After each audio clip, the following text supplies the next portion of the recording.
¿Quiere descubrir una de las civilizaciones más misteriosas de la Tierra? Hoy te llevo a explorar la fascinante civilización de los mayas. Este antiguo pueblo dejó tras de sí ciudades monumentales, un avanzado sistema de aritmética, una sofisticada escritura y elaborados calendarios solares. Antes de partir hacia una nueva y emocionante aventura en el corazón de esta prodigiosa civilización, piensa en darle un like al vídeo y suscribirse para apoyar el canal. Gracias a todos y que lo disfruten. Retrocedamos en el tiempo hasta la prehistoria, en concreto hasta el Paleolítico Superior, alrededor de 20.000 a.C. El Homo sapiens es entonces la única especie que representa a la raza humana. Durante esta edad de hielo, el estrecho de Bering no era más que una enorme capa de hielo que formaba un gigantesco puente entre Asia y América del Norte, también conocido como Beringia. Durante miles de años, esta ruta fue utilizada por oleadas de emigrantes procedentes de Asia en busca de nuevos territorios de caza. Así, todo el continente americano se fue poblando a lo largo de los siglos, subsistiendo de la caza, la pesca y la recolección de plantas y frutos silvestres. Hacia el 8º milenio a.C., el calentamiento global derritió el hielo, interrumpiendo el curso migratorio activo durante esta época mesolítica. A partir de entonces, el continente americano se separó del resto del mundo y fue testigo del desarrollo de las primeras civilizaciones precolombinas en América del Norte y del Sur, así como en América Central, llamada Mesoamérica. Este titánico territorio mesoamericano está formado por la zona central de México, Guatemala, Belice, El Salvador y la costa del Pacífico de Honduras, Nicaragua y Costa Rica.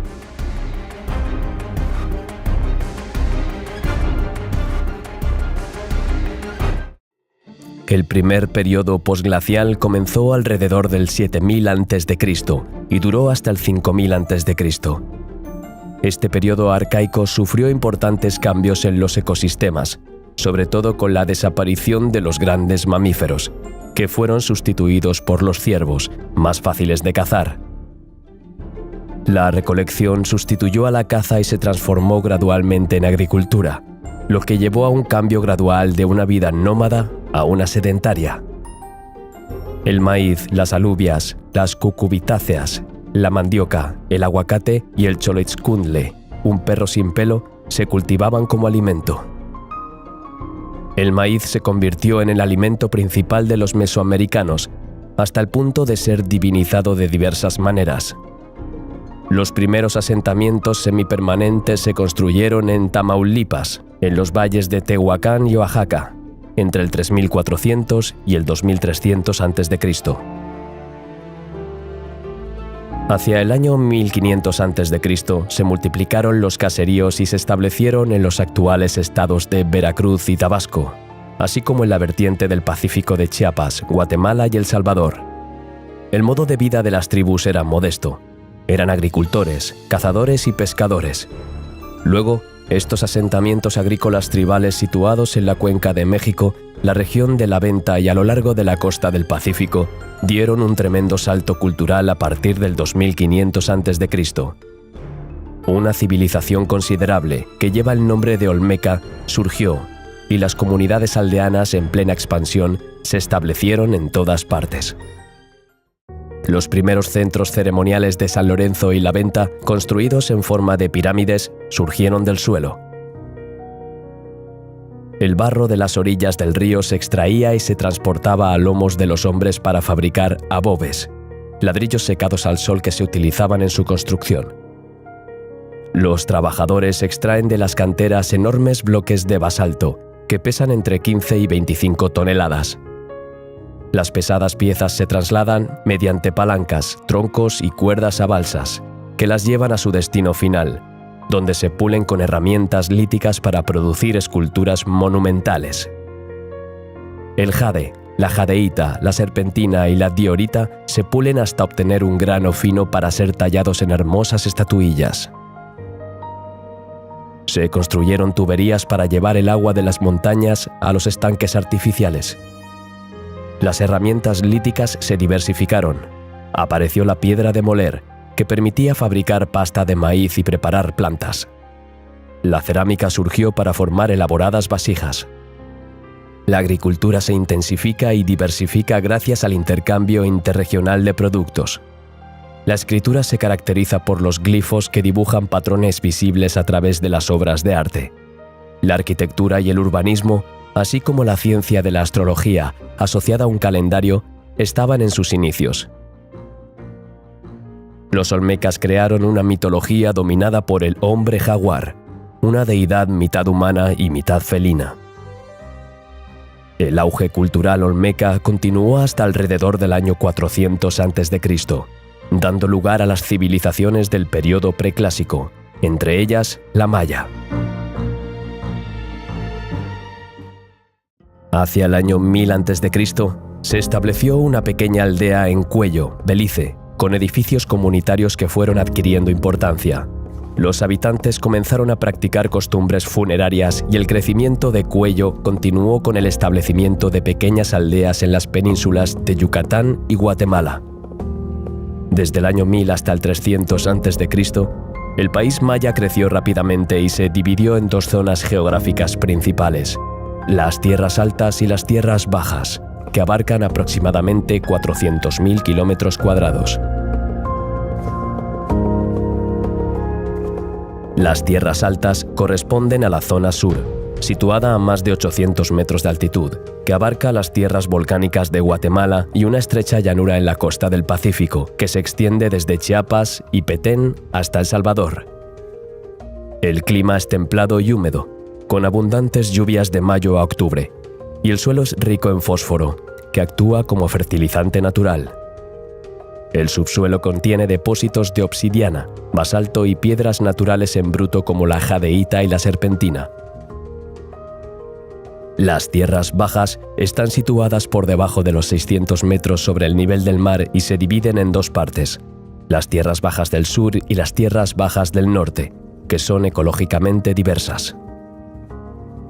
Las tierras bajas del sur, conocidas como la zona central, se caracterizan por un bosque tropical denso y húmedo. Poblada de árboles que alcanzan hasta 70 metros de altura, en ella pulula una fauna diversa: jaguares, caimanes, quetzales, serpientes, ciervos, multitud de aves e insectos. En las tierras bajas abundan los ríos, entre ellos el río Usumacinta, fuente de agua potable y vía navegable.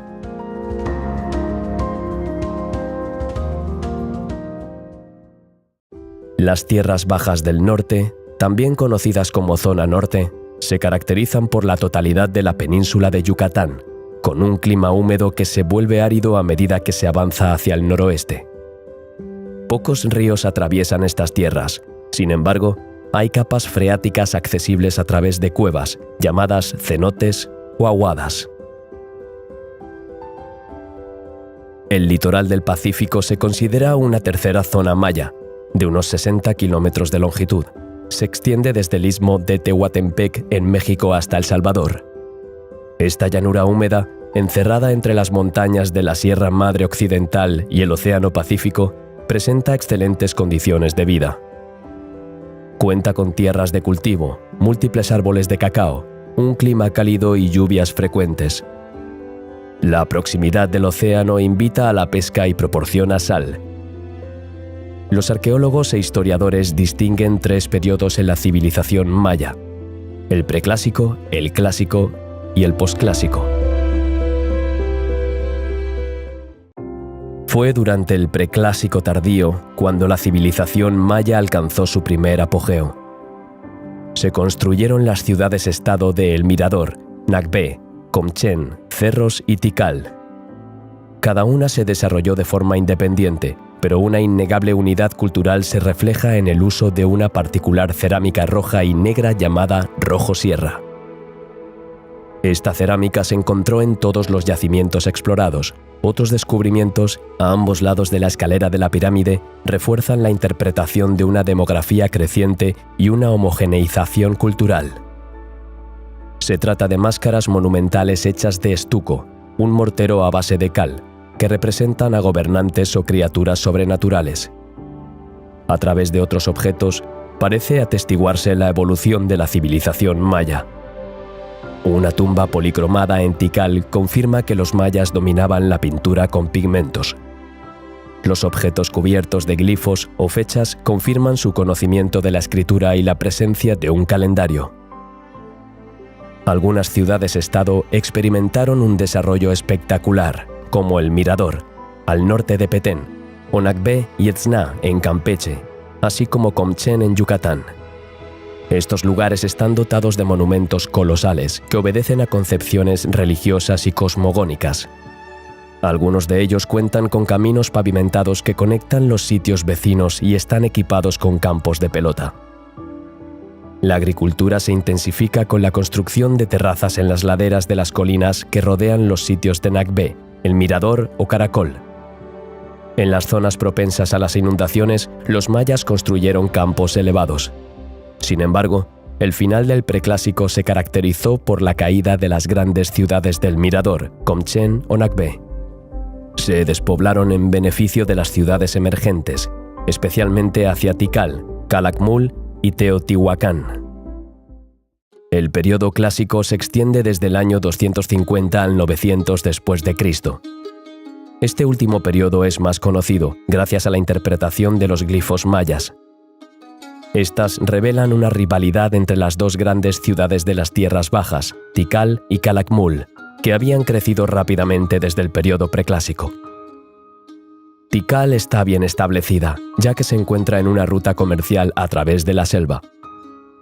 Tenía vínculos con otras ciudades lejanas, como Palenque, Copán y Quiriguá, y también con la gran metrópoli del centro de México, Teotihuacán. Sin embargo, a finales del siglo IV, Tikal, así como los sitios vecinos Oaxactún y Río Azul, quedaron bajo el control de Teotihuacán. Esta conquista, lejos de debilitar a la poderosa ciudad-estado, le dio un poder sin igual. Todas estas ciudades, gobernadas por gobernantes de la metrópoli mexicana, estaban situadas en rutas comerciales o cerca de recursos estratégicos. El río Motagua abunda en depósitos de jade, mientras que las ciudades de El Chayal o Ixtepeque son famosas por sus depósitos de obsidiana. Calakmul se encuentra en una región más pobre y remota, lo que probablemente la salvó del control de Teotihuacán. Creció de forma constante y se estableció como ciudad rival de Tikal. Las dos poderosas ciudades se enfrentaron, y en el transcurso de los conflictos, Calakmul forjó alianzas con las ciudades enemigas de Tikal, como Caracol y Naranjo. Esta coalición consiguió asfixiar a Tikal, silenciando su dinastía durante 130 años, del 562 al 692. Cuando Tikal consiguió salir de su silencio para dar la vuelta a la tortilla y aplastar a Calakmul, las tierras bajas se dividieron en unas 50 entidades políticas, todas ellas activas y enérgicas.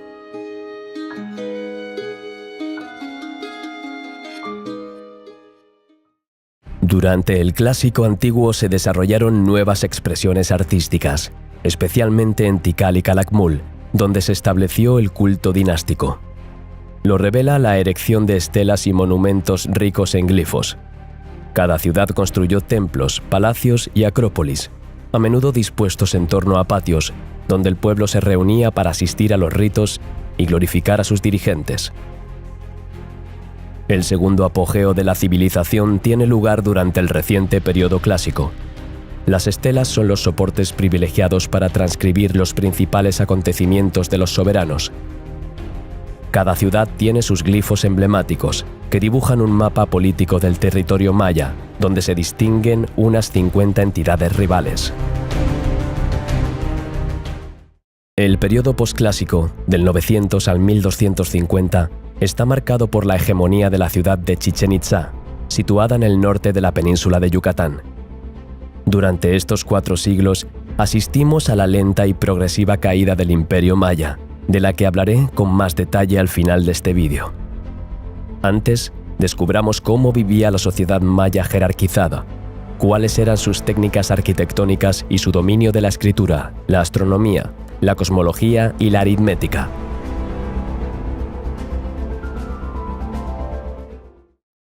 La arquitectura maya es uno de los estilos más complejos que han existido. Con las pirámides escalonadas, dedicadas a deidades, los arquitectos mayas lograron crear un efecto simultáneamente impresionante y fácilmente reconocible. De hecho, la tradición arquitectónica mesoamericana se basa en la piedra tallada, creando un diseño escalonado. En las ciudades mayas, los edificios parecen estar construidos de forma un tanto azarosa, basándose en la topografía irregular, al tiempo que incorporan muchas de las características naturales, ya sean cenotes o colinas. Por ejemplo, algunas ciudades del norte de Yucatán se desarrollaron en llanuras de piedra caliza. Otros, construidos cerca de las montañas del Usumacinta, aprovecharon la vertiginosa topografía de los macizos rocosos para elevar templos y torres a alturas impresionantes. Los mayas basaron su arquitectura en la astrología. Los edificios gubernamentales y religiosos, como la Acrópolis Real, los templos piramidales y, a veces, los campos de pelota, están alineados con determinadas constelaciones, según la interpretación maya de las órbitas y las estrellas. Fuera del centro ritual, se extienden las viviendas de los nobles menores, los pequeños templos y los santuarios individuales. A continuación, las modestas chozas del pueblo se agrupan fuera del centro urbano.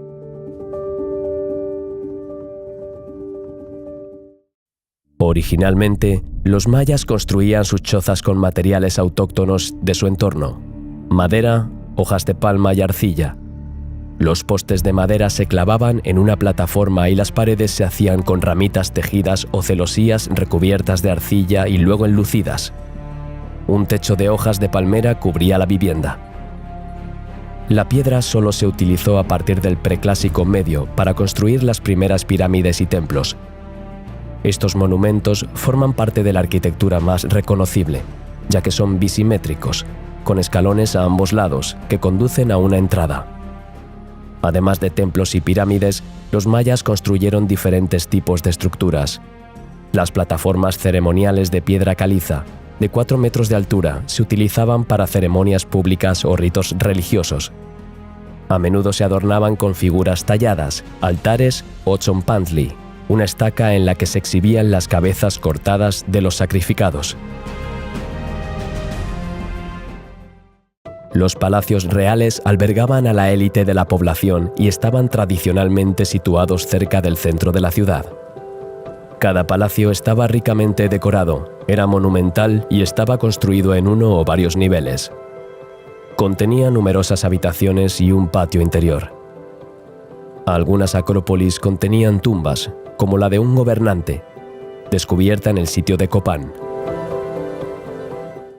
Se construyeron canchas de pelota a gran escala en toda la zona maya. Este juego de pelota, también conocido como pitch en maya clásico o pocolpoc en maya yucateco, es un deporte ritual que se juega entre dos equipos de 1 a 7 jugadores, con una pelota de goma maciza de hasta 3 kilos de peso. El campo de juego es rectangular, flanqueado por 2 largas paredes laterales. El más grande es el de Chichén Itzá, que mide 70 por 168 metros. El grupo E es una clasificación dada por los mayistas que consiste en una pirámide en el lado occidental de un cuadrado. 3 pequeños templos se alzan sobre esta larga plataforma que tiene escaleras flanqueantes en cada uno de sus 4 lados, decoradas con grandes mascarones de estuco. Solo la escalera del lado oriental conduce desde la plaza hasta la cima. Este complejo se considera un observatorio astronómico, desde el que se podía observar la salida del sol sobre un determinado templo desde la pirámide, según los equinoccios y los solsticios. La salida del sol en el solsticio de verano se alinea con el templo E1 en el norte. El solsticio de invierno se alinea con el templo E3 en el sur, mientras que la salida del sol en los equinoccios de septiembre y marzo se alinea con el templo central E2. En los últimos tiempos, estos grupos triádicos se interpretan como santuarios que conmemoran la resurrección de la deidad del maíz en la montaña florida. Los mayas eran grandes astrónomos y sus calendarios se siguen utilizando hoy en día. Los observatorios suelen ser templos redondos con puertas que se alinean con los acontecimientos celestes. Estos edificios, llamados el caracol, habrían sido el lugar donde se observaban los equinoccios y otros fenómenos astronómicos.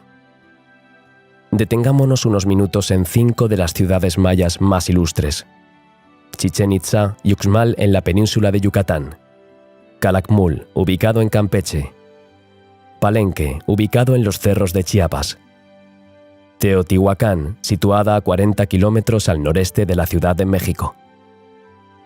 Las pirámides son probablemente el elemento visual más emblemático de la civilización maya. Las instalaciones ceremoniales de las ciudades-estado correspondían a las plazas, las pirámides y los palacios, concebidos para reproducir, a nivel simbólico, el paisaje sagrado existente en el momento de su creación por las divinidades. Así, las pirámides representaban las montañas. Estas instalaciones ceremoniales eran el escenario de ceremonias rituales en las que los gobernantes, en trance, accedían al mundo sobrenatural ante su pueblo para conversar con los dioses. Además, las pirámides también servían de tumbas reales. Chichén Itzá es sin duda el sitio más popular y mejor conservado. Situada entre Valladolid y Mérida, en las tierras bajas de Yucatán, esta ciudad de importancia secundaria fue próspera durante 2 siglos para ser abandonada hacia el año 900. Y fue elegido una de las nuevas 7 maravillas del mundo el 7 de julio de 2007. Esta ciudad desempeñó un importante papel como capital política y religiosa, estableciendo cultos astrales, sacrificios humanos y una supremacía guerrera. El sitio incluye la colosal pirámide llamada El Castillo, de 24 metros de altura, un gigantesco patio de palmeras, un observatorio y el templo de los guerreros jaguar. Estos monumentos están adornados con bajorrelieves, frescos, esculturas de serpientes emplumadas y divinidades mayas que combinan elegancia y perfección. Uxmal era la ciudad Puc más importante, una región de colinas bajas, situada en el noroeste de Yucatán. Fue un activo centro ceremonial y político durante el primer milenio, que incluye el Palacio del Gobernador, el Cuadrilátero de las Monjas, un patio de bolas, el Templo del Adivino y la Gran Pirámide.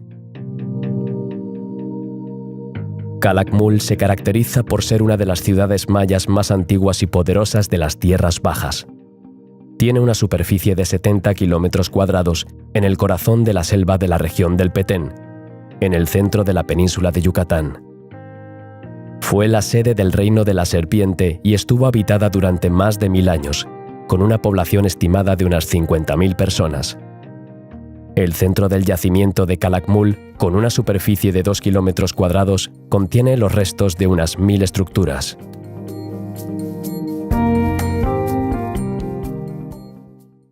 Palenque se construyó en las faldas de los cerros de Chiapas, en el corazón de la selva tropical, cerca del río Usumacinta. Considerada una de las ciudades mayas más importantes del siglo IV al IX, se distingue por su patrimonio arquitectónico y escultórico. Gobernada por más de 15 gobernantes, la ciudad-estado de Palenque está formada por numerosos edificios.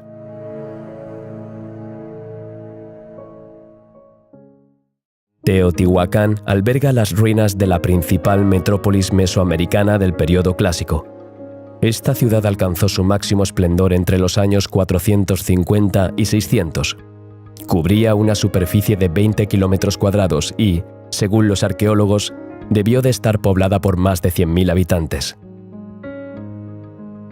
Era una ciudad prestigiosa, que ocupaba un lugar destacado en el plano económico, político y religioso, y que atraía a numerosos comerciantes, visitantes y peregrinos. Se benefició de los recursos naturales presentes en el valle, como los ríos San Juan, Huixco y San Lorenzo, que regaban las llanuras vecinas, favoreciendo las prácticas agrícolas. La fauna era abundante y en los lagos de Texcoco abundaban los peces y la caza acuática. Las colinas cercanas proporcionaban madera para la construcción, y los mayas aprovechaban los depósitos de basalto para sus tallas y los de obsidiana para crear herramientas afiladas. La ciudad se caracteriza por un trazado ortogonal en cuadrícula con el Callejón de los Muertos como eje central. Al norte de este callejón se encuentra la Pirámide de la Luna, de 46 metros de altura. La Pirámide del Sol es el edificio más grande del recinto, situado entre la Pirámide de la Luna y la Ciudadela. Tiene 65 metros de altura y 5 escalones y una escalera monumental de 65 peldaños. Se construyó sobre una cueva volcánica de 100 metros de largo, símbolo de fertilidad, pero también de acceso al reino de los muertos.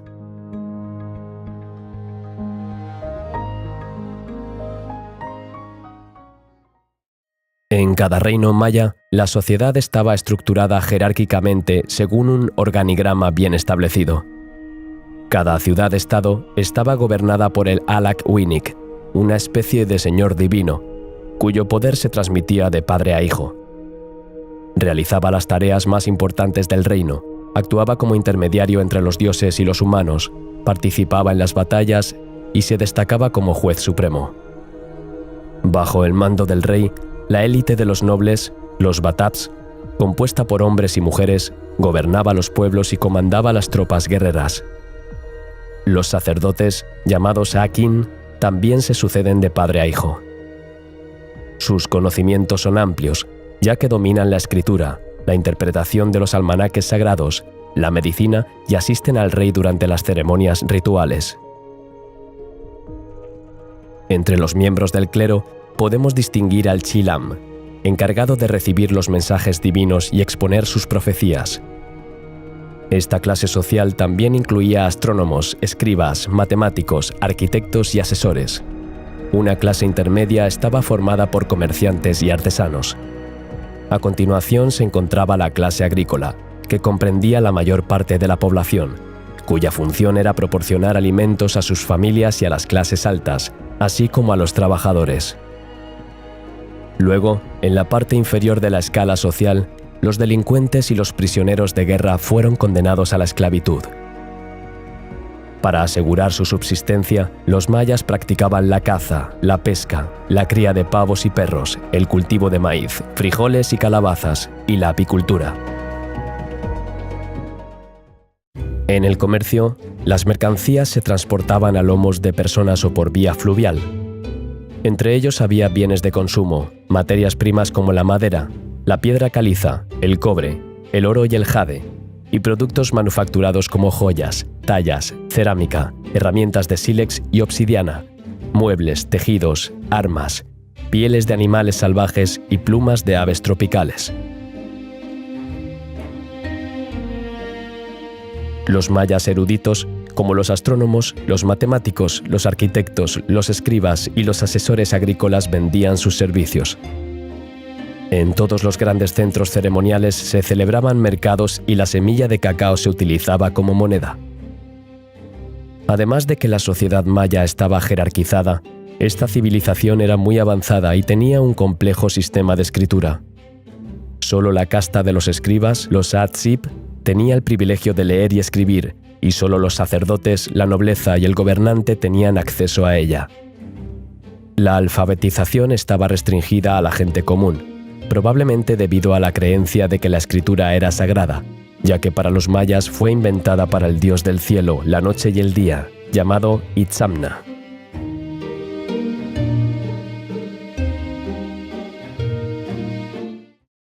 Además, en el texto sagrado de Popol Vuh, descubierto a finales del siglo XVII, los patrones de la escritura y las artes son los dioses monos Un-Bats y Un-Chowen. Se les representa en muchas alfarerías sentados juntos, escribiendo un códice, pluma o pincel en mano. Los soportes de la escritura son variados: estelas de piedra caliza o estuco, vasos de cerámica, madera, paredes de cuevas, papel de corteza. La escritura en papel era especial y solo apareció en el periodo posclásico. Las hojas de papel, llamadas amatl, se fabricaban con la corteza de un árbol de ficus, que se despulpaba con herramienta de piedra. A continuación, se añadieron aglutinantes para darle fuerza. Las hojas resultantes se cubrieron con una fina capa de cal. De unos 20 centímetros de ancho y varios metros de largo, formaban un manuscrito plegado en acordeón llamado códice. Cada página, escrita por ambas caras, tenía unos 15 centímetros de ancho y estaba determinada por un pliegue. La mayoría de los códices del periodo clásico fueron víctimas del clima tropical cálido y húmedo. Solo han sobrevivido 4 códices del periodo posclásico que se conservan en los museos.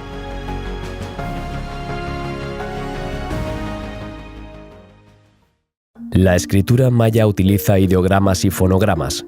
Se basa en un sistema de logotipos silábicos, que comprende 550 logogramas, es decir, un símbolo llamado grafema corresponde a un objeto o una acción, y 50 silabogramas, es decir, un grafema corresponde al sonido de una sílaba. Además, hay 100 glifos para los nombres de lugares y dioses. El texto se escribe en bloques de columnas y filas. Los signos y símbolos estaban dispuestos en bloques de doble columna. El texto se lee empezando por la parte superior izquierda y leyendo horizontalmente 2 bloques, y luego bajando hasta la fila inferior.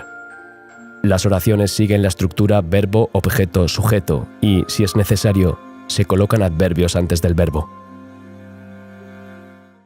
Los mayas también destacaron en la aritmética, que se basa en la numeración vigesimal, un sistema en base 20. Utilizaban glifos que representaban las cabezas de las deidades para representar los símbolos numéricos del 0 al 19. Sin embargo, estos glifos no se utilizaron para el cálculo. Los números se representaban con 3 símbolos: el punto para las unidades, la barra horizontal para el número 5 y un óvalo alargado en forma de concha para el número 0. Así, el número 1 se caracteriza por un punto, el número 2 por 2 puntos, y así sucesivamente hasta el número 4. El número 5 es una barra horizontal, el 6 está representado por una barra coronada por un punto, y así hasta el número 9. El número 10 se caracteriza por 2 barras horizontales superpuestas, y si se añade un punto encima de estas barras, se obtiene el número 11, y así sucesivamente. A partir del 20, se utiliza la misma secuencia de símbolos, añadiendo un punto en la línea superior para cada multiplicación de 20. ¿Cómo crees que se escribe el número 100? Pon en pausa el vídeo y comenta la respuesta. ¿Lo has encontrado? Aquí está la respuesta. Como la fila superior es para los múltiplos de 20, hay que escribir la barra del 5, así como la concha ovalada que hay debajo, que es para el número 0. Según los mayas, algunos números eran más sagrados que otros por el papel especial que desempeñaban. El número 20 era uno de ellos, porque era el número de dedos de las manos y de los pies que los humanos podían contar. El 5 representaba el número de dedos de la mano o del pie y el 13 el número total de deidades del panteón original. El 52 también se consideraba sagrado, ya que era el número de años de un fardo, una unidad similar a nuestro siglo. Las matemáticas eran tan importantes para los mayas que se incluyeron en muchas obras de arte. Por ejemplo, en las pinturas murales pueden verse escribas que llevan manuscritos numerados bajo el brazo. La ciencia de los mayas no se limitaba a las matemáticas. También eran doctos astrónomos y esta disciplina era responsabilidad de los sacerdotes. El misterio del cosmos, el ritmo cíclico de las estaciones y su influencia en el cultivo del maíz, e incluso el ciclo de la vida y la muerte, del día y la noche, fascinaban a esta civilización. Tanto es así que los mayas creían que la voluntad de los dioses podía leerse en las estrellas. Así, los sacerdotes se dedicaban a un estudio incesante de sus movimientos, en particular los del Sol, la Luna y Venus, particularmente visibles en estas latitudes tropicales. Para dominar este arte, los mayas tenían 2 calendarios que utilizaban simultáneamente, el calendario ritual y el calendario solar. El calendario sagrado, también conocido como Tzolk'in, contiene 260 días divididos en 13 meses de 20 días, mientras que el calendario solar, el Ab, contiene 365 días divididos en 18 meses de 20 días y 5 días adicionales. Los días de cada calendario giran cíclicamente y en un orden determinado, 52 vueltas para el calendario Hab y 73 vueltas para el Tzolk'in, de modo que terminan en el mismo punto de partida cada 52 años. Este ciclo se denomina ciclo de las Pléyades. El Tzolk'in era adivinatorio y religioso, mientras que el Hab era civil. Los mayas también medían el tiempo mediante los equinoccios y solsticios, así como los ciclos venusinos. Los meses del Hab se representan mediante glifos individuales o agrupados, estos últimos llamados variantes. El calendario Tzolk'in es cilíndrico, representado por una rueda dentro de otra. Una contiene una secuencia de números del 1 al 13, mientras que la otra contiene una sucesión de glifos de 20 días.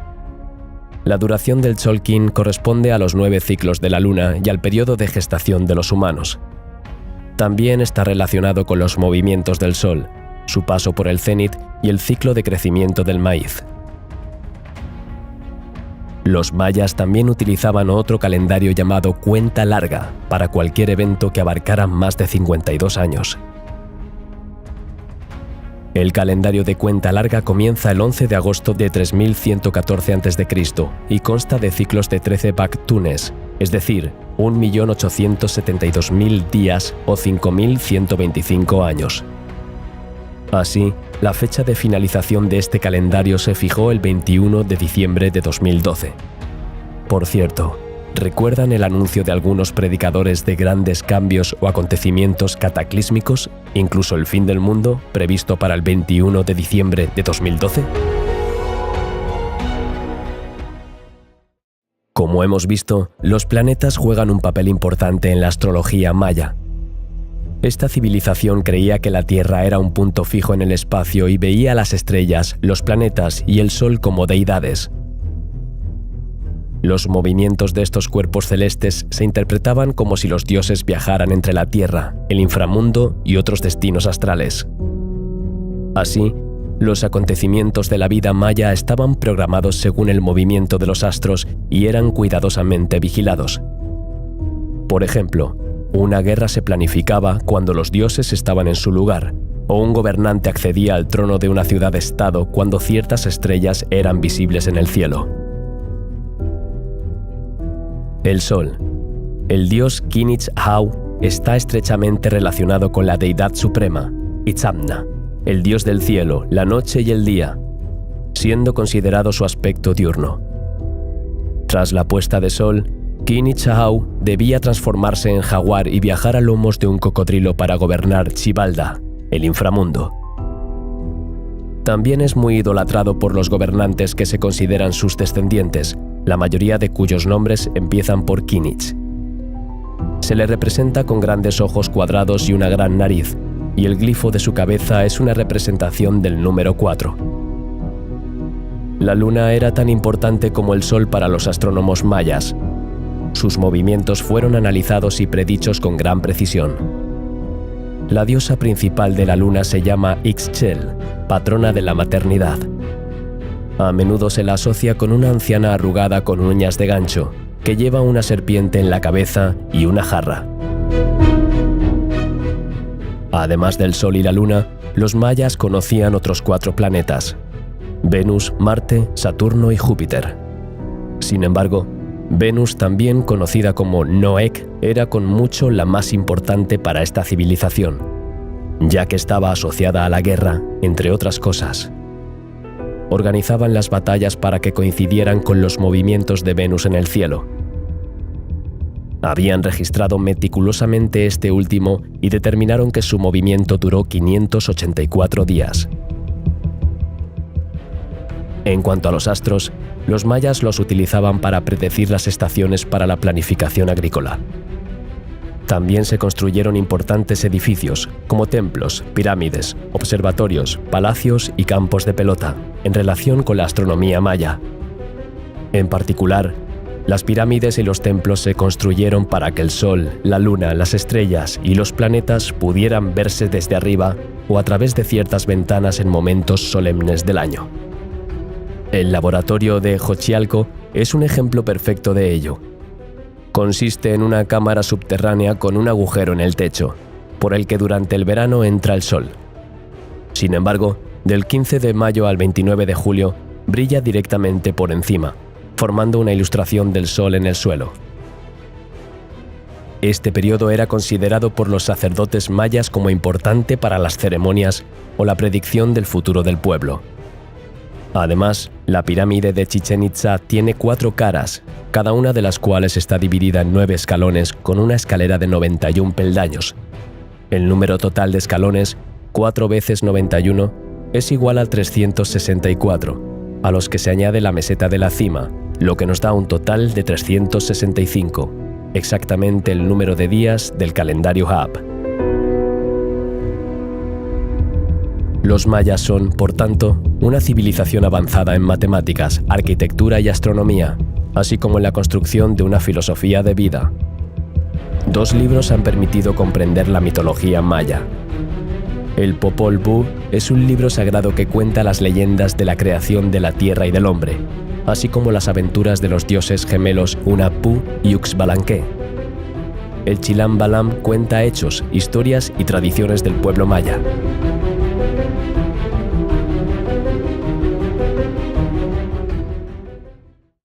Según el Popol Vuh, al principio del mundo solo existían el cielo y el mar. Entonces se reunieron en consejo 4 Bacabs, los guardianes de los rincones del universo, y 3 dioses. Tepeu el trabajador, el señor con cabeza de serpiente y capa de plumas verdes, y el huracán. Este lanzó el rayo y el rayo hizo rodar el trueno y pronunció la palabra tierra. Inmediatamente la tierra emergió del mar, las montañas se elevaron, los valles se profundizaron y una exuberante vegetación cubrió el paisaje. Gucumatz se alegró, pero gritó: «Nuestro trabajo no tiene sentido si no hay nadie que nos felicite. Creemos seres perfectos que nos honren y canten nuestras alabanzas». Así dieron vida a los primeros habitantes de la tierra. Así aparecieron las aves, las serpientes y las bestias. Los dioses les dotaron de lenguaje y les dieron el papel de guardianes de las plantas. Entonces les dijeron: «Ahora celebrad a vuestros creadores. Invoca a nuestros hombres. Honra nuestra gloria». Solo que se decepcionaron cuando los animales solo pudieron piar, silbar o aullar. Concluyendo que estos primeros seres vivos eran imperfectos, los condenaron a ser cazados, asesinados y comidos. Sin embargo, se negaron a quedarse con su fracaso, así que decidieron hacer hombres para ser honrados. Así que hicieron un pueblo de seres humanos de tierra húmeda. Podían moverse y hablar, pero no podían girar la cabeza y se desintegraban en contacto con el agua. Además, no tenían sentimientos y su inteligencia no era superior a la de los animales. Así que los dioses los destruyeron y buscaron la manera de crear hombres que pudieran adorarlos. «Vamos a probar la madera», dijeron. Así que la tierra se pobló de marionetas de madera que hablaban, se reproducían y construían casas. Sin embargo, siempre estuvieron desprovistos de sentimientos e ignoraron a sus creadores. Como resultado, los dioses los ahogaron en una inundación y los supervivientes fueron devorados por los animales. Sin embargo, algunos sobrevivieron y se transformaron en monos. Decididos a lograr la creación del hombre, los dioses se reunieron de nuevo. Mientras pensaban, se les acercaron 4 animales: un gato salvaje, un coyote, un perico y un milano. Proclamaron: «Sabemos cuál es el material excepcional para crear hombres: el maíz». Llevaron a los dioses a un campo de maíz, desgranaron las mazorcas, molieron los granos e hicieron una pasta con la que hicieron la carne de 4 hombres. Estos hombres hablaron y agradecieron a sus creadores invocando sus nombres. Como estos hombres eran sabios e inteligentes, los dioses temían que se convirtieran en sus iguales. Para remediarlo, les echaron vapor en los ojos para que su sabiduría disminuyera. Finalmente satisfechos, los dioses crearon 4 mujeres de maíz y las colocaron junto a los hombres mientras dormían. Nace el pueblo maya quiché. Los mayas dividían el universo en que vivían en 3 partes: el inframundo, la tierra y el cielo. Creían que el inframundo, el Xibalba, estaba compuesto por 9 casas, donde residían los 9 señores de la noche, gobernantes de este inframundo. Tras su muerte, los mayas regresaban al frío e inhóspito inframundo que debían atravesar para llegar al cielo. Los gobernantes, en cambio, solo pasaron por ella brevemente y renacieron en el mundo celestial gracias a sus poderes sobrenaturales. Las mujeres que morían en el parto o eran sacrificadas, así como las víctimas de sacrificio del campo de pelota, iban directamente al cielo sin pasar por el Xibalba. Este universo subterráneo también acogía al Sol, a la Luna y a Venus, en cuanto cruzaban el umbral del horizonte.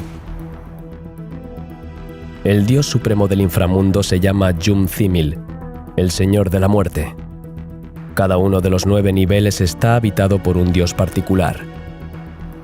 El nivel 1 es la morada del señor Akbal-Kin, el sol de la noche, cuyo cuerpo desmembrado circula bajo los pies durante la noche para pasar de la puesta del sol al amanecer de nuevo. El nivel 2 alberga a un señor cuyo nombre es desconocido. Este es el nivel del infierno y del hambre. El nivel 3 se considera el infierno de los jaguares y del dolor, cuyo señor es probablemente el dios de la caza Ukpu. El nivel 4 se caracteriza por ser el infierno de los murciélagos Tzotzia, donde gobierna el señor Kamatzotz. El nivel 5 representa el infierno de los cuchillos voladores del que es maestro el señor de la guerra Buluk Chaptan. El nivel 6 se traduce en el infierno caliente de las llamas y las brasas, cuyo nombre de señor permanece desconocido. El nivel 7 está gobernado por el príncipe de las fauces Pukup Kame. El nivel 8 destaca como el infierno de la enfermedad y la decadencia, donde probablemente encontremos a varios señores, entre ellos Chamiabak y Chamiabolón. Finalmente, el nivel 9 corresponde al infierno de los muertos, gobernado por el señor Apuk y su esposa Ixtab, la diosa de los suicidas. Las cuevas desempeñaban un papel esencial en la religión maya, al ser consideradas como la entrada al Xibalba o al inframundo. Eran lugares sagrados y peligrosos donde se enterraba a los muertos y se realizaban rituales para los antepasados. Se consideraba que la tierra, también conocida como Kab, tenía una forma plana y cuadrada, con cada esquina situada en un punto cardinal y representada por un color. El rojo corresponde al este, el negro al oeste, el blanco al norte y el amarillo al sur. El centro está representado por el color verde. Los mayas consideraban la tierra como el lomo de un gigantesco cocodrilo que vivía en un pantano lleno de lilas de agua. En cuanto al cielo, el Kan era la morada de los gobernantes, así como de los hombres virtuosos y buenos, que llevaban allí una existencia pacífica y agradable. Se imaginaba como una serpiente de 2 cabezas y los mayas creían que estaba formada por 13 estratos, cada uno de los cuales albergaba una deidad. En su imaginación, el cielo estaba sostenido por árboles gigantescos o gigantes instalados en los 4 puntos cardinales. Los mayas eran politeístas, con un panteón de más de 166 dioses que supervisaban todas las acciones humanas y aspectos de la vida.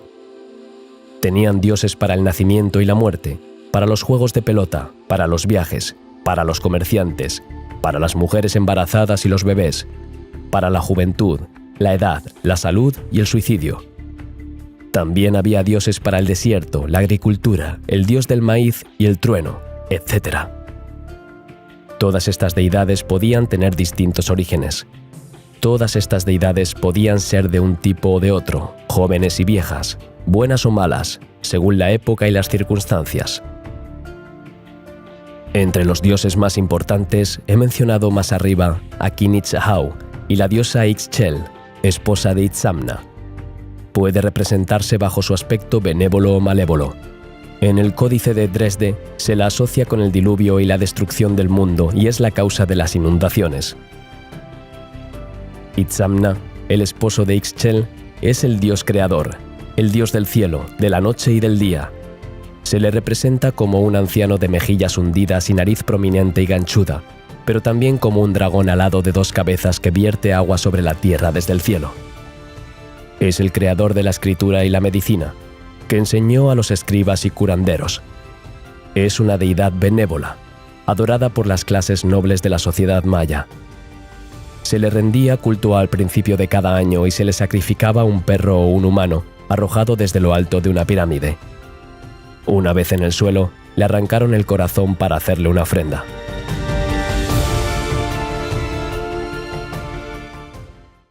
Yum-Cax es el dios de la naturaleza, el maíz, las plantas y los animales salvajes. Es un dios benévolo, adorado por cazadores y agricultores. Se le representa como un joven con una espiga en la cabeza, que sostiene una olla con 3 espigas en las manos. Dado que el principal alimento de los mayas era el maíz, cuando un gobernante se representaba a sí mismo en un códice o en esculturas junto a Yum-Cax, era una garantía de cosechas abundantes durante su reinado. Otro alimento importante y venerado era el grano de cacao, cuyo dios representante es Ek-Chua, deidad de la prosperidad y los comerciantes. Ek-Chuac fomenta y promueve la plantación y el desarrollo del árbol del cacao. El grano de cacao se utilizaba como moneda y los viajeros rezaban a El-Chuac todas las noches para que les llevara a casa sanos y salvos. Se le representaba con el labio inferior colgando, una máscara negra, llevando una bolsa de mercancías a la espalda y, a veces, una lanza. Chac es el dios de la lluvia y el viento, con ojos saltones. La lluvia era esencial para los mayas, favorable para la agricultura y, por tanto, para su supervivencia. Se le representa con una nariz larga, llevando una diadema, con orejas en forma de concha y una lengua de serpiente. Empuña un hacha y lleva un collar alrededor del cuello. Chac no vive en el supermundo, sino en cuevas o cenotes.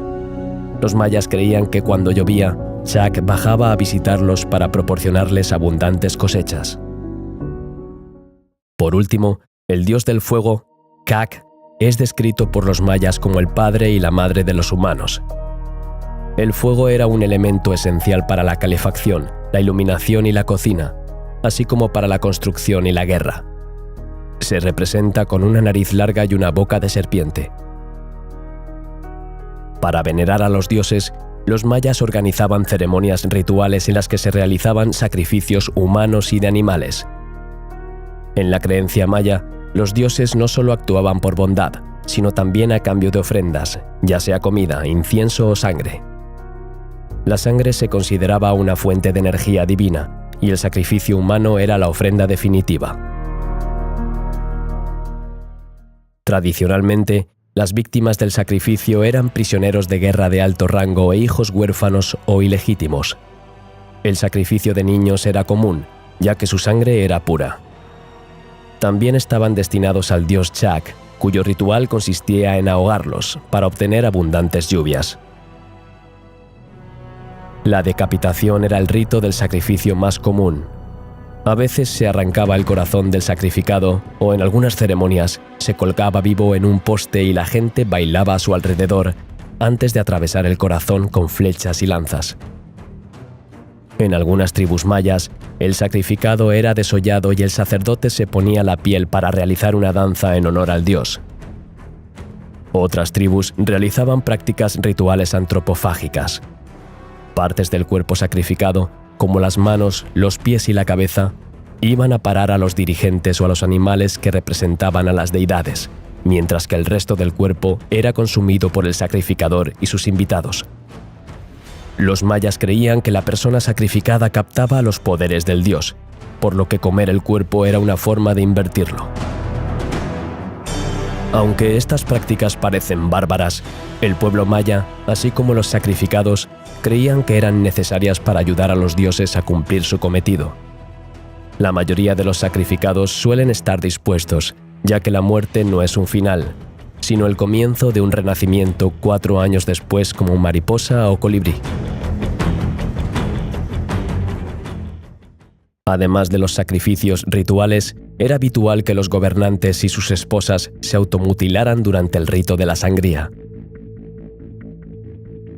Este era un aspecto importante de cualquier evento importante en el calendario maya y también se utilizaba para ganar la buena voluntad de los dioses. El gobernante utilizaba un cuchillo de obsidiana para cortarse el pene, del que manaba la sangre sobre una hoja de papel colocada en un cuenco. Las mujeres se pasaban una cuerda con espinas por la lengua que también goteaba sangre sobre el papel. A continuación se quemaba el papel para que el humo estableciera la comunicación con el universo celeste. Aparte de las ceremonias de sacrificio, el juego de pelota era mucho más que un simple juego. La mayoría de los investigadores lo consideran un ritual de fertilidad agrícola, en particular para asegurar la cosecha del maíz. De hecho, la mayoría de los tribunales se situaban en el centro ceremonial de las ciudades-estado, muy cerca de los templos y palacios de los soberanos. A menudo se interpretan como la entrada al inframundo por su forma y su proximidad bajo las pirámides, evocando una fisura hacia el inframundo. Por último, otro rito también podría estar relacionado con el maíz: la deformación craneal. Esto era común entre la élite maya, marcando el estatus social, pero también permitiendo la asociación con la representación del Yum-Cax, el dios del maíz. Esta deformación craneal inspiró muchas fantasías, como la existencia de extraterrestres con inteligencia superior que habían colonizado la Tierra. Sin embargo, es una práctica antigua y universal que se encuentra en muchas partes del mundo, y los vestigios más antiguos se remontan a unos 45.000 años antes de Cristo en Irak. En México, el cráneo deformado más antiguo que se ha encontrado se remonta a los años 8.500 a 7.000 a.C. Se utilizan varias técnicas para deformar los cráneos. Como el cráneo de un niño es maleable antes de los 6 años, esta flexibilidad permitía modularlo comprimiéndolo con una tabla o tiras. El aplanamiento afectaba a la parte superior del cráneo o a los lados. El recién nacido era acostado e inmovilizado en una cuna de madera con la cabeza sujeta entre dos piezas de madera colocadas en la frente y el cuello, aplanando el cráneo de adelante hacia atrás. Otra técnica consiste en comprimir el cráneo del bebé con un vendaje muy apretado. Esta avanzada y poderosa civilización podría haber sobrevivido hasta la llegada de los conquistadores españoles, pero entró en un declive gradual durante 2 siglos que la llevó a la extinción. Las causas del colapso de estas brillantes tribus se basaban en muchas y serias hipótesis. Considerada durante mucho tiempo como misteriosa y enigmática, la desaparición de la civilización maya no fue de origen sísmico, ni el resultado de un poderoso ciclón o de gigantescas inundaciones. Sin embargo, el agotamiento de la Tierra es una hipótesis fuerte que conduce a reacciones en cadena. Los suelos tropicales son difíciles de cultivar y, tras 2 o 3 cosechas seguidas, el campo se agota y debe dejarse en barbecho durante una década. Las ciudades-estado necesitaban cada vez más grandes superficies para alimentar a su creciente población. Un agricultor cultiva 15 hectáreas de tierra durante unos 50 días para alimentar a una familia de 10 miembros. A pesar del sistema de cultivo en terrazas y de los huertos, la degradación del suelo no era inevitable. Para obtener más espacio para el cultivo, era necesario deforestar. A esta deforestación acelerada le siguió una grave erosión del suelo y la pérdida de nutrientes. A esto le siguió una caída irreversible de los rendimientos y de la producción agrícola, así como catástrofes naturales como los ciclones y un clima seco que duró más de un siglo.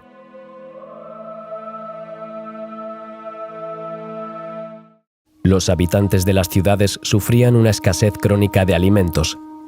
Esto provocó malnutrición, epidemias y hambrunas. Ante esta dramática situación, el pueblo pidió ayuda a los sacerdotes, que estaban en contacto con los dioses. ¿Se han enfadado los dioses? Las ceremonias y los sacrificios no sirvieron de nada, y la impotencia de los sacerdotes probablemente provocó revueltas de la población contra los nobles y los gobernantes, lo que condujo a una frenética decadencia. Al debilitarse el orden social y al enfrentarse el pueblo al creciente temor de la proximidad del apocalipsis, abandonaron las ciudades, destruyendo la sociedad maya. Otra de las causas del colapso maya serían las guerras, aunque éstas formaban parte de la cultura desde hacía siglos, por razones de poder, conquista de territorios o religión. A partir del año 900, los conflictos se hicieron más intensos y numerosos, llevando a las ciudades-estado a una espiral descendente. La población se exilió en masa y la civilización maya no resistió las invasiones toltecas que tomaron el relevo de la cultura mesoamericana. Gracias a las numerosas estelas, fue posible trazar la lenta cronología del declive de la civilización maya. A mediados del siglo IX, las fechas mayas escasean y tienden a desaparecer. A finales de este siglo, toda la zona de Yucatán estaba prácticamente abandonada. La selva se apoderó de las ciudades en ruinas y Mayapán fue la última en ser abandonada, hacia 1450. Los últimos focos de una civilización viva sobrevivieron en las tierras altas y en Guatemala hasta la conquista española. Aunque las suntuosas ciudades quedaron desiertas, la cultura maya no desapareció. En la actualidad, las lenguas mayas son habladas por más de 6 millones de personas en Centroamérica. Algunas costumbres religiosas se mantienen en Chiapas y Guatemala, donde hay unos 3 millones de mayas.